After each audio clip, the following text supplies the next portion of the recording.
इस प्लेलिस्ट में हम लोग यूजिंग लिमिट ऑफ सम, ठीक है, क्वेश्चन को सॉल्व करना सीखेंगे कि इंटीग्रेशन का फर्स्ट प्रिंसिपल मेथड द्वारा इंटीग्रेशन कैसे किया जाता है, या ए बी इनिशियो मेथड द्वारा इंटीग्रेशन कैसे किया जाता है। ये टॉपिक आपका बोर्ड एग्जाम में 101% 8 मार्क्स का आता ही है, ठीक है। आप प्रीवियस ईयर का कोई भी सेट देख लीजिए, 8 मार्क्स का आपको इसका क्वेश्चन आया हुआ मिल ही जाएगा ना। तो आइए सीखें कि कैसे हम यूजिंग लिमिट ऑफ सम हम क्वेश्चन को इंटीग्रेट करते हैं। देखिएगा, जैसे हमें इस क्वेश्चन को क्या करना हुआ, इंटीग्रेट करना हुआ ना, तो हम इसको पहले सिंपल मेथड से सॉल्व कर लेंगे, ठीक है। और आप इसको सिंपल मेथड से सॉल्व करेंगे तो 1/2 आएगा। क्या आएगा? 1/2, ठीक है। तो हमें कोई भी क्वेश्चन अगर लिमिट ऑफ सम का क्या करना हुआ, सॉल्व करना हुआ, तो हम पहले ही सिंपल मेथड से उसका आंसर जान लेंगे। उसके बाद अगर लिमिट ऑफ सम्स के कॉन्सेप्ट से भी, लिमिट ऑफ सम के कॉन्सेप्ट से भी वही आंसर आ गया तो जान जाइएगा हमारा क्वेश्चन एकदम बिल्कुल सही लगा है, सही सॉल्व हुआ है। ओके, अब आइए इस क्वेश्चन को हम using limit of sum solve करते हैं। तो यूजिंग, आप देखिए, यूजिंग लिमिट ऑफ सम का कॉन्सेप्ट क्या होता है हम जान रहे हैं। तो यहाँ पे देखिए हम इसका कॉन्सेप्ट जो है a to b fx dx यहाँ पे हम रिटर्न करेंगे ना। और ये किसके इक्वल होता है आपको पता हो चुका है, limit s tends to 0 h, ठीक है, h in bracket f of a plus f of a plus h है ना, f of a plus 2h and so on f of curly bracket a plus n minus 1 into h, ठीक है। ये curly bracket है। अब यहाँ पे square bracket, यहाँ तक आ गया। और जहाँ क्या होता है,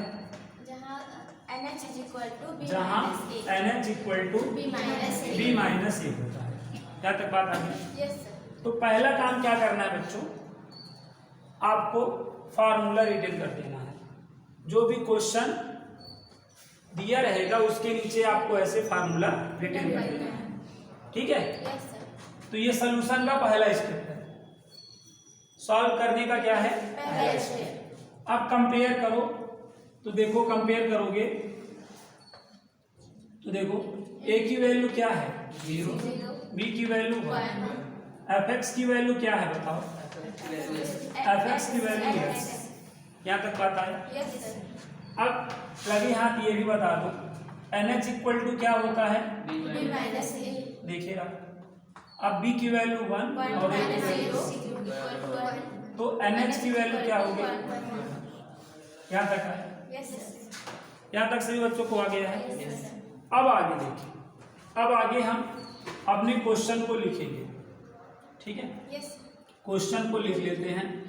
क्वेश्चन हमारा 0 to 1 x dx equal to, okay, equal to, अब इस फार्मूले में वैल्यू रखेंगे ना, इस फार्मूले में वैल्यू रखने चल रहे हैं, ध्यान देना। तो पहला काम, limit s tends to 0 h in bracket, h in bracket है ना, f ऑफ a की वैल्यू देखो आप, a की वैल्यू 0 है, तो यहाँ 0 यहाँ 0 यहाँ 0 यहाँ 0 करके पूरे फार्मूले को नोट कर दो। a की वैल्यू 0 है ना, अब पूरा फार्मूला ऐसे आपका क्या हो जाएगा एंड सो ऑन।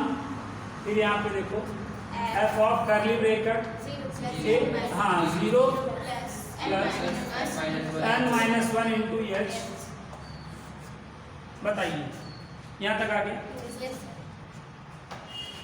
अब यहाँ पे मैं इक्वल टू लगाता हूँ और देखो क्या आएगा, limit s tends to 0 h, ठीक है,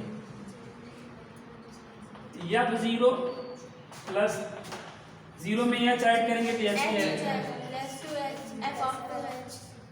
ठीक है। कोई स्टेप शॉर्ट में करने का मत सोचिएगा, नहीं मिस्टेक हो जाएगा तो दिक्कत हो जाएगी। यहाँ तक आ गया है ना।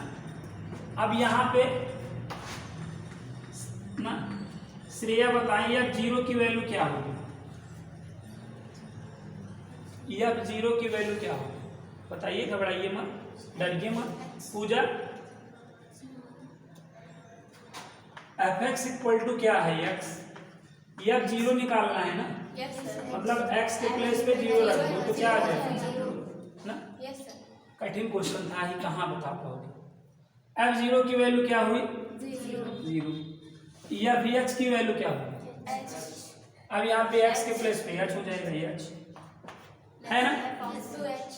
फिर ऐसे और बगल 3h हो जाएगा, लिख लो ना 4h, एक आध 2 स्टेप बढ़ा दिया करो। अब लास्ट में ये जब रखोगे n minus 1 into h, n minus 1 into h, समझ में।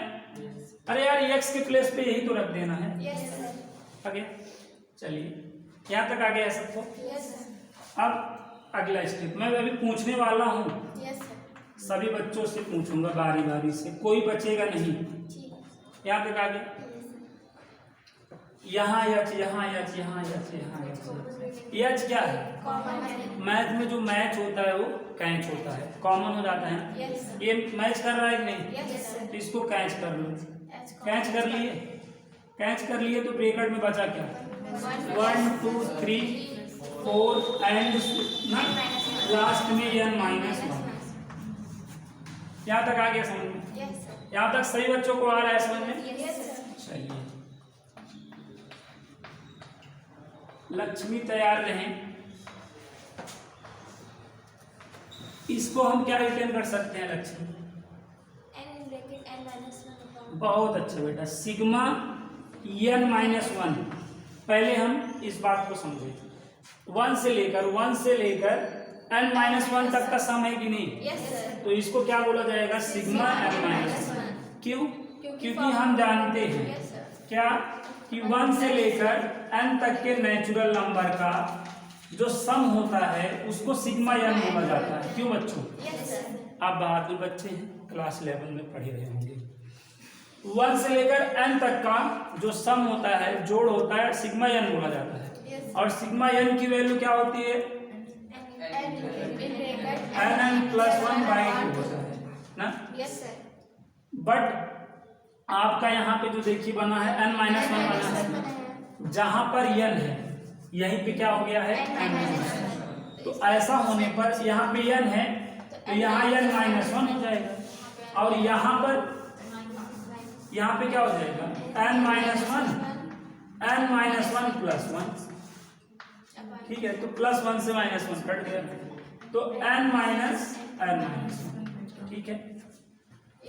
तो यह रहने पे आप जो फार्मूला जानते थे n प्लस 1 बाई 2, अगर वही n के प्लेस पे n माइनस 1 हो जाएगा तो जो फार्मूला आप जान रहे थे क्लास 11 में, प्लस पे वहीं पे माइनस कर देना है 10। उम्मीद करता हूँ ये बात आप समझ गए। तो यहाँ तक आ गया सबको, बोलिए यहाँ तक आ गया है। अब आगे देखिएगा, ये चीज मैं इरेज कर रहा हूं, यहाँ देखिए आगे, यहाँ पे देख लीजिए, लिमिट h टेंड्स टू 0, ये h मल्टीप्लाई कर सकता है h स्क्वायर, इसकी वैल्यू क्या होगी n माइनस 1 अपॉन 2 ना। अपने पास h स्क्वायर है कि नहीं, एक h इस n को दे दो और एक ब्रैकेट वाले को दे दो ना, ध्यान से देना। देखो लिमिट h टेंड्स टू 0, एक ही h मैं n को दे रहा हूँ nh हो जाएगा, एक इसको दे रहा हूँ, पूरे ब्रैकेट को दोगे, इसी n को नहीं दोगे, पूरे ब्रैकेट को, तो क्या हो जाएगा nh माइनस h अपॉन 2, ठीक। हमेशा याद रखना, जब h की वैल्यू बाहर वाले और अंदर वाले को आप दे दोगे तो उसके बाद ही आपको NH की वैल्यू रखनी होगी। NH की वैल्यू कब रखनी होगी समझ गए? जब H को सभी में बांट दोगे, ठीक है? जब सभी को बांट दोगे तभी तो खाओगे ना, नहीं तो कुछ लोग कहे हम तो अकेली खा लेते, सब लोग देखती रहते हैं ना। पहले भाई ना सबको बांटोगे भाई, तुम भी पूछोगे तो है ही, नहीं दोगे ना तभी तो खाओगे। मतलब ये जो H² है, H को सबको बांट दोगे ना, उसके बाद NH की वैल्यू रखोगे। चलो NH की वैल्यू बताओ, रख यहाँ 1 यहाँ 1 तो क्या होगा 1 ब्रैकेट में 1 माइनस अपॉन, यहाँ तक आया। अब लिमिट की वैल्यू रखो। अब H की वैल्यू क्या रखोगे 0, तो क्या आएगा 1/2, समझ गए? तो यूजिंग लिमिट ना, लिमिट आप सम का कॉन्सेप्ट यूज करके इस तरीके से क्या किया जाता है, इंटीग्रेशन किया जाता है, समाकलन किया जाता है। और ये क्वेश्चन आपको कितने मार्क्स का 8 मार्क्स दिलाएगा एग्जाम में। तो बताइए आप कर लेंगे कि नहीं आप?